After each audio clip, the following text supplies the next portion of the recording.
Breaking news, Iran Israel మధ్య యుద్ధం అయితే తారాస్థాయికి చేరింది. ముఖ్యంగా డ్రోన్లు, క్షిపణులే కాకుండా బాలిస్టిక్ క్షిపణులతో కూడా దాడులు చేసేంత తీవ్ర ఉద్రిక్త పరిస్థితులు అయితే నెలకొన్నాయి. ఈ నేపథ్యంలోనే ముందు నుంచి ఇరాన్ను హెచ్చరిస్తూ వస్తున్న ట్రంప్ అయితే ఇప్పుడు చాలా నేరుగా డైరెక్ట్గా ఇరాన్ అయితే చాలా స్ట్రాంగ్ వార్నింగ్ ఇచ్చేశారు. ముఖ్యంగా కెనడాలో జరుగుతున్న G8 ఏదైతే మనకు శిఖరాగ్ర మహాసమావేశం ఉందో ఆ సమావేశంలో ఆయన మాట్లాడుతూ చాలా బాహటంగా చెప్పేశారు. ఇరాన్ను అంతు చూస్తా అని చెప్పేసి ఆయన బాహటంగా మాట్లాడారు. ముఖ్యంగా ఇరాన్ దేశస్తును, అలాగే ఇరాన్ రాజధాని అయిన టెహ్రాన్లో ఉన్న ఇరాన్ ప్రాంత వాసులు అయితే ఖచ్చితంగా టెహ్రాన్ను వదిలి అక్కడి నుంచి ఖాళీ చేసి వెళ్ళిపోవాలని చెప్పేసి ఆయన వార్నింగ్ ఇచ్చాడు.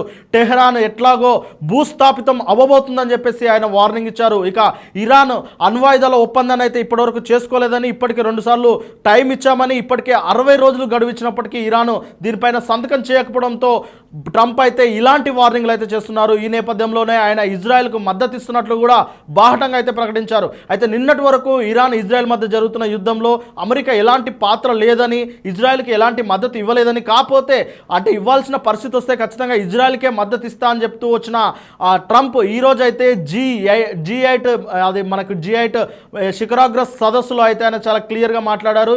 ఇరాన్ను అంతమొందించేందుకు ఆయన కూడా ప్రయత్నం చేస్తున్నట్లు ఇదే అంటే ఆయన వ్యాఖ్యలు చూస్తే చాలా క్లియర్గా అర్థమవుతుంది. ఎందుకంటే ఇరాన్ దగ్గర న్యూక్లియర్ వెపన్స్ ఉండొద్దని, అణ్వాయుధాలను అది రెడీ చేసుకోవద్దని, ఒకవేళ అణ్వాయుధాలను కలిగి ఉండాలంటే అది అమెరికాతో ఓ డీల్ మాత్రమే చేసుకోవాలి.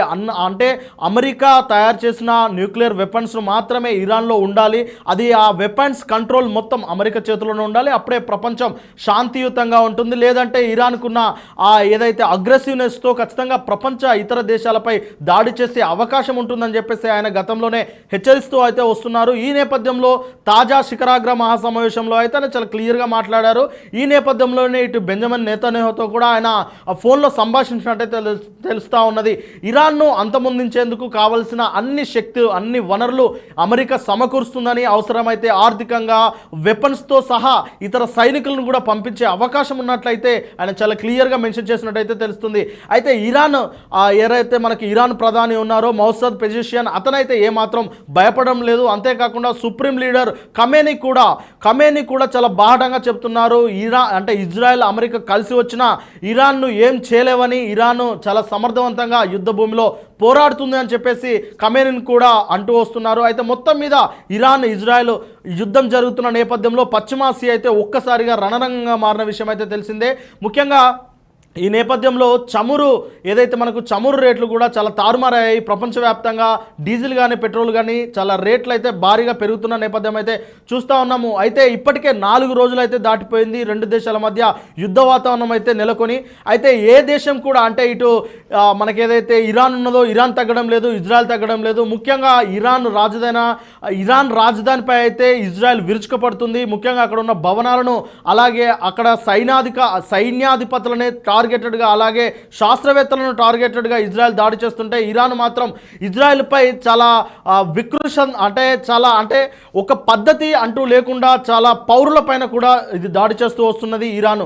ఈ నేపథ్యంలోనే ఇజ్రాయెల్కి సంబంధించిన దాదాపు 45 నుండి 60 మంది అమాయకమైన పౌరులు మరణించినట్లు ఇజ్రాయెల్ మంత్రిత్వ శాఖ వెల్లడించింది. ఈ నేపథ్యంలో ఇరాన్కు సంబంధించిన సైనికాధికారులు, అలాగే మిలిటరీ స్థావరాలు, అణ్వాయుధాల స్థావరాలనే టార్గెటెడ్గా చేస్తున్న ఇజ్రాయెల్ అక్కడ కూడా శాస్త్రవేత్తలను, ఇతర కీలక అధికారులను కూడా ఇజ్రాయెల్ అయితే చాలా టార్గెటెడ్గా అటాక్ చేస్తుంది. ఈ నేపథ్యంలోనే ఇటు ఇజ్రాయెల్ అయితే ఇప్పటికే 600 నుండి 1000 వరకు డ్రోన్లతో దాడి చేసింది ఇజ్రాయెల్ పైన. ఇటు ఇరాన్ కూడా ఇదే మాదిరిగా దాడి చేస్తుంది. అయితే మొత్తం మీద ఈ దాడి అంటే ఈ ఇరు దేశాల మధ్య జరుగుతున్న యుద్ధం అయితే తారాస్థాయికి చేరుకుందని చెప్పవచ్చు. ఈ నేపథ్యంలోనే ట్రంప్ ఇప్పటి వరకు ఆయన వెనకాలే అంటే ఇజ్రాయెల్ వెనకాలే ఆయన కథనం నడిపిస్తూ వస్తున్న ట్రంప్ నేడైతే ఖచ్చితంగా బాహటంగా చెప్పేశారు. ఇరాన్ అంతమొందించడానికే అంటే ఇరాన్ తన వినాశనాన్ని కోరుకుంటుందని చెప్పేసి తానే మాట్లాడారు. ఇక ఎంతమందిని చంపుతారు, ఇరాన్లో ఎంతమంది అమాయక పౌరులు మరణిస్తారు, అందుకని చెప్పేసి టెహ్రాన్లో ఉన్న ప్రతి ఇరాన్ పౌరుడైతే ఆ దేశాన్ని వెళ్ళిపోవాలని చెప్పేసి ఆయన అంతర్జాతీయ వేదికలపై ఆయన స్ట్రాంగ్గా వార్నింగ్ ఇస్తున్నారు. ఈ నేపథ్యంలో ఇటు ఇరాన్ దేశ మంత్రిత్వ శాఖలు కూడా ట్రంప్కి అయితే వార్నింగ్ ఇస్తున్నాయి. మీరు ఎన్ని చేసినా ఎట్టి పరిస్థితుల్లో న్యూక్లియర్ అణుబాంబుల ఒప్పందాలపై అయితే అమెరికాతో డీల్ కుదుర్చుకునేది లేదని చెప్పేసి ఇరాన్ కూడా కూడా మాట్లాడుతూ వస్తుంది. అయితే ఇరాన్కు ఇండైరెక్ట్గా ఇంత ధైర్యం ఎక్కడదని చెప్పేసి ట్రంప్ అయితే ఆ వేదిక పైన అడుగుతూ వస్తున్నారు. అయితే ఇరాన్ ఏదైతే రష్యా, చైనా, నార్త్ కొరియా ఈ దేశాల అండ చూసుకొనే ఇలాంటి దాడులకు తెగబడుతుందని చెప్పేసి ట్రంప్ మరొక వ్యాఖ్యలు చేశారు. అయితే ఈ మొత్తం వ్యాఖ్యల నేపథ్యంలో ట్రంప్ అయితే చాలా క్లియర్గా ఉన్నారు. అణ్వాయుధాల ఒప్పందంపై ఎలాగైనా ఇరాన్ను ఒప్పించి డీల్ చేసుకోవాలి. అంటే ఇటు ఇజ్రాయెల్, ఇరాన్ రెండు దేశాలు కొట్టుకు చేస్తుంటే ఖచ్చితంగా ట్రంప్ అయితే వాణిజ్య ఒప్పందాన్ని కుదుర్చుకోవడానికి ఆయన క్లియర్ ప్రయత్నాలు అయితే చేస్తున్నారు. మనం గతంలో కూడా చూసాము, ఏదైతే పాకిస్తాన్ భారత్ మధ్య యుద్ధం జరుగుతున్న